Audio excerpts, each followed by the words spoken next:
इस जनरेशन में social media सबके फोन्स में है और हम डेली यूज भी करते हैं। सबसे ज्यादा जो चलता है वो है शॉर्ट फॉर्म कंटेंट। हमारी एज ए ह्यूमन स्पीशीज की अटेंशन स्पैन दिन पे दिन कम क्यों हो रही है? यही नहीं, हम जब आपस में कोई कन्वर्सेशन करते हैं या फिर कोई हमको कुछ समझाने की कोशिश करता है तो थोड़ी समय बाद हमारे कान धीरे धीरे बंद होने लगते हैं। चलिए इस वीडियो में हम इस अटेंशन स्पैन का कारण जानते हैं।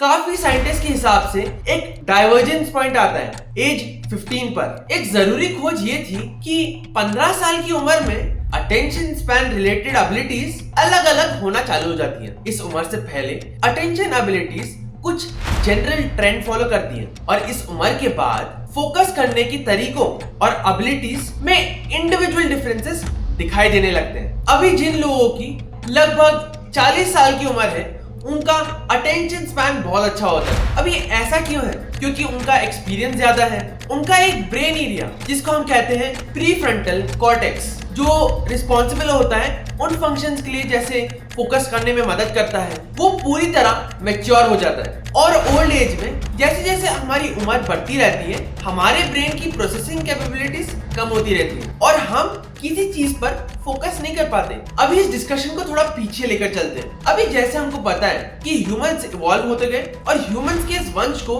हम ह्यूमनिड्स कहते हैं। अभी टाइम टू टाइम हमारा थॉट प्रोसेस बदलता गया और 3 मिलियन साल पहले हमारे ह्यूमनिड्स के फॉर्म को ऑस्ट्रेलोपिथेसिस कहते थे, जो बाइपेडलिज्म प्रैक्टिस करते थे। अब ये बाइपेडलिज्म क्या होता है? बाइपेडलिज्म जमीन पे चलने का एक तरीका होता है जिसमें कोई भी ऑर्गेनिज्म सिर्फ 2 पैरों या 2 टांगों के साथ मूव करता है। अपराइट पोस्चर से उनको एक वाइडर विजुअल फील्ड मिलती थी जिससे कि वो डेंजर और रिसोर्सेज को स्पॉट कर पाते थे। ब्रेन जनरल अलर्टनेस और किसी थ्रेट को डिटेक्ट करने के लिए वायर्ड था, जिसका मतलब है कि हम एज ए ह्यूमन स्पीशीज अपने आप को ट्रेन कर रहे थे जिससे कि हम किसी चीज पर ध्यान लगा सके और हमारा अटेंशन स्पैन ज्यादा हो सके। अभी आते हैं उस ह्यूमनोइड फॉर्म पे जो 2 मिलियन साल पहले थी, जिसका नाम था होमो इरेक्टस। उनका हैंड आई कोऑर्डिनेशन बहुत अच्छा था जिससे कि वो चीजें फेंक पाते थे, किसी चीज पर किसी टास्क पर फोकस कर पाते थे। अपनी रोटी कहीं ना कहीं से लाओ और अपना चूल्हा जलाओ, और ये चीज घंटों बाद दिनों बाद उनको बहुत मेहनत से मिलती थी। इसलिए उनका अटेंशन इतना सस्टेन्ड होता था, क्योंकि जैसे आज है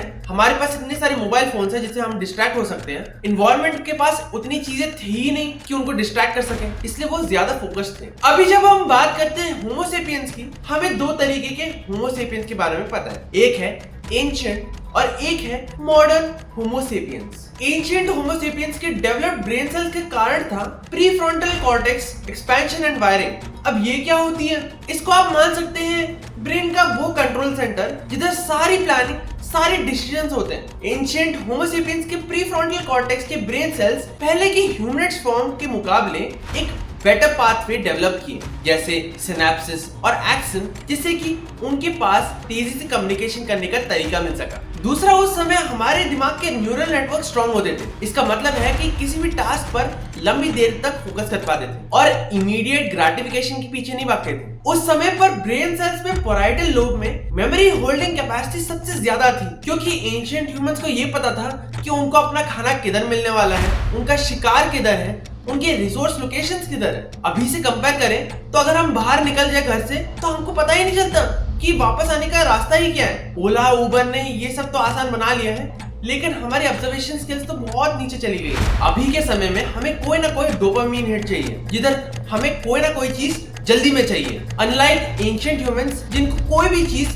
बहुत ज्यादा मेहनत के बाद मिलती थी। अमेरिकन फिजिकल एसोसिएशन ने भी इस अटेंशन स्पैन की चर्चा की थी। ग्लोरिया मार्क, जिन्होंने पीएचडी इन साइकोलॉजी की है, कहती है कि जो चीजें हमें चैलेंजिंग नहीं लगती लेकिन बहुत एक्साइटिंग लगती है, हम उसमें उलझे रहते हैं। तो अगर कोई ऑनलाइन गेम्स खेलता है नॉट प्रोफेशनली, तो वो तो चैलेंज फील नहीं करेगा ना, क्योंकि वो तो प्रोफेशनली काम ही नहीं कर रहा, लेकिन हाँ उसको एक्साइटिंग बहुत लग रहा है। तो उन्होंने कोशिश की लोगों से पूछने की, जो भी डिवाइसेस यूज करते हैं, कि किस प्रकार के अटेंशन स्पैन हो सकते हैं, और उन्होंने ये जाना कि लोगों के अलग अलग पीक टाइम होते हैं। जैसे कि बहुत लोगों के लेट मॉर्निंग या फिर मिड टू लेट आफ्टरनून जैसे 2-3 बजे होते हैं। और जब कोई भी इंसान इतना एंगेज हो किसी भी एक्टिविटी में लेकिन चैलेंज फील ना कर रहा हो, तो उसको हम एक रोट एक्टिविटी कहते हैं। तो उन्होंने हर एक्टिविटी को ट्रैक करने की कोशिश की। तो मान लो आप वर्ड डॉक्यूमेंट खोलते हो और टाइप करना चालू कर देते हो, उस टाइम पर स्टॉप वॉच ऑन हो जाता था, और जैसे ही आप वर्ड डॉक्यूमेंट से हटकर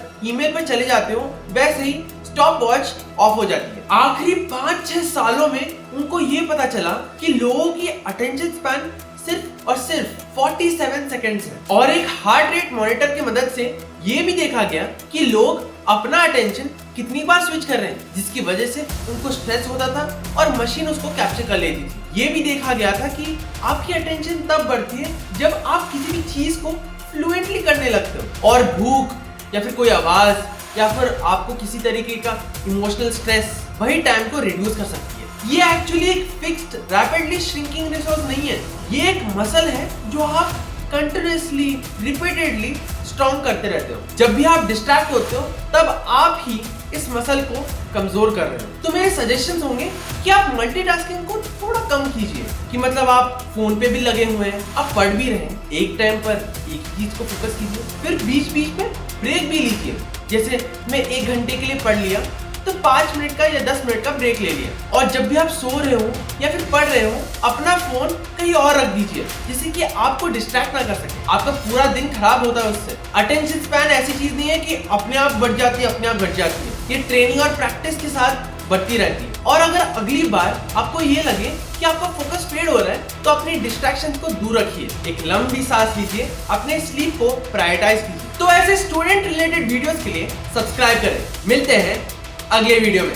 साइनिंग ऑफ।